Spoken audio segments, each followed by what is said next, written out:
ఇక మన దేశంలో చూసుకున్నట్లయితే గత కొద్ది రోజులుగా పూరి భాండాగారికి సంబంధించి ఆ గదుల తెరిచే విషయానికి సంబంధించి కొంత చర్చ జరుగుతోంది.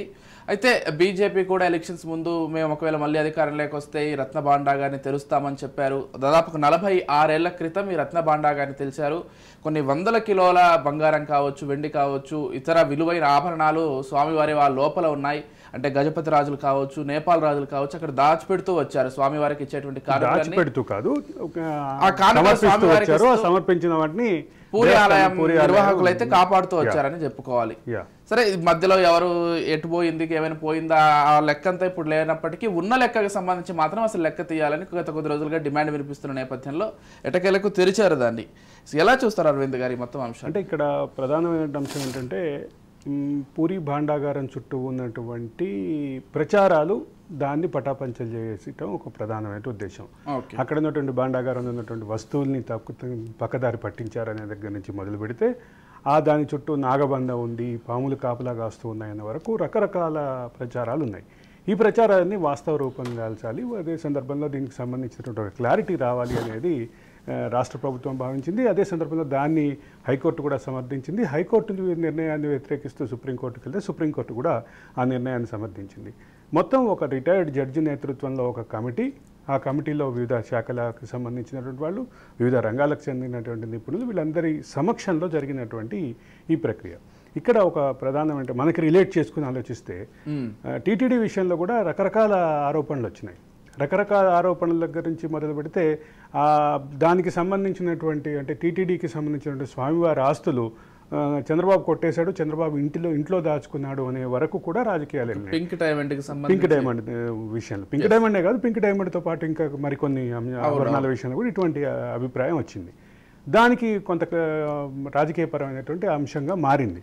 ఇక్కడ ఎందుకు నేను రిలేట్ చేస్తున్నాను అంటే ఒక పూరి కానీ, ఒక టీటీడీ కానీ, ఒక అనంత పద్మనాభ స్వామి టెంపుల్ కానీ ఇటువంటి వాటి విషయంలో ఎందుకు ఇంత చర్చ వస్తుంది అంటే ఇక్కడ ఉన్నటువంటి స్వామివారి వెల్త్, స్వామివారికి ఉన్నటువంటి ఆభరణాలు కానీ, నగదు కానీ, అదే సందర్భంలో బంగారం, వెండి, విలువైనటువంటి రాళ్ళు, రత్నాలు, ఇవన్నీ వీటి వాల్యూ అపరిమితంగా పెరిగిపోయినటువంటి నేపథ్యంలో ప్రస్తుతం ఉన్నటువంటి విలువ భారీగా పెరిగింది కాబట్టి దాని చుట్టూ వివాదాలు తిరుగుతున్నాయి. ఈ వివాదాలు తిరిగే క్రమంలో ఒక అంశం అయితే క్లియర్.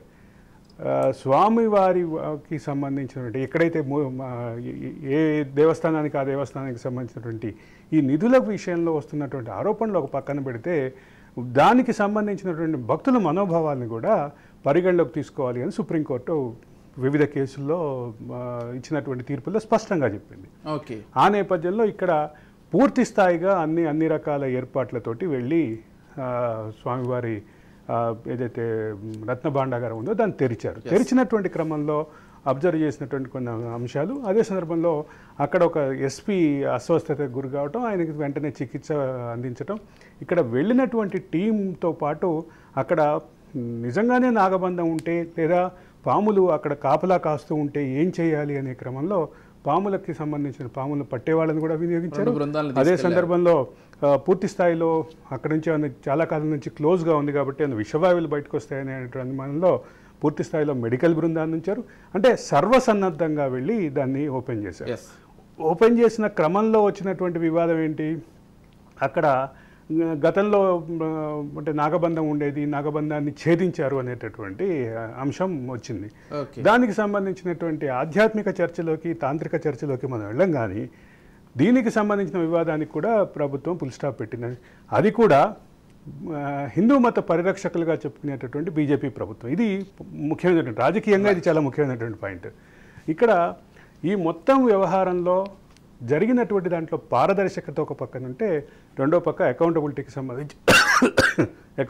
సంబంధించినటువంటి ప్రశ్న కూడా వస్తుంది. వీటన్నిటికీ సంబంధించి ఇవాళ రేపట్లో మరింత క్లారిటీ రాబోతుంది. దీనికి సంబంధించి ఇన్వెంటరీ విషయంలో ఇక్కడ మన దగ్గర కూడా కొన్ని దేవాలయాలకు సంబంధించిన ఇన్వెంటరీ చుట్టూ వివాదం ఉంది. ఇన్వెంటరీ అంటే ఒక బాధ్యుల నుంచి ఇంకొకరికి బాధ్యత అప్పగించే క్రమంలో దానికి సంబంధించిన తాళాలు వీటన్నిటిని ఇస్తూ ఏవే వస్తువులు ఉన్నాయి అనేటటువంటి దాన్ని ఒక జాబితాని అందించాలి. ఆ విషయంలో కొంత వివాదం ఉంది. అయితే ఇక్కడ ప్రధానమైన అంశం ఏంటంటే ఇన్వెంటరీ చేయలేదు. దాదాపు 46 సంవత్సరాల నుంచి ఇన్వెంటరీ చేయలేదు. 46 సంవత్సరాల నుంచి ముందు ఇన్వెంటరీ చేసిన దాన్ని కూడా పర్ఫెక్ట్గా లేదు, పక్కాగా లేదు అనేటటువంటి ఒక విమర్శ ఉంది. 46 సంవత్సరాల పాటు అంటే తరచుగా జరగాల్సినటువంటి ఈ ఇన్వెంటరీ ప్రాసెస్ 46 సంవత్సరాల పాటు ఎందుకు జరగలేదు అంటే దాని చుట్టూ మళ్ళీ ఇందాక నేను చెప్పినట్లుగా రకరకాల అనుమానాలు, రకరకాల ఊహాగానాలు, రకరకాల ప్రచారాలు, అపోహలు, రాజకీయాలు ఇవన్నీ తిరిగినాయి కాబట్టి క్లోజ్ అయింది. ఇప్పుడు బీజేపీ ప్రభుత్వం అక్కడ బీజేపీ ప్రభుత్వం స్వయంగా ఇనిషియేటివ్ తీసుకుని దాన్ని ముందుకు తీసుకెళ్లటం ద్వారా ఒక సొల్యూషన్ అయితే ఇచ్చింది.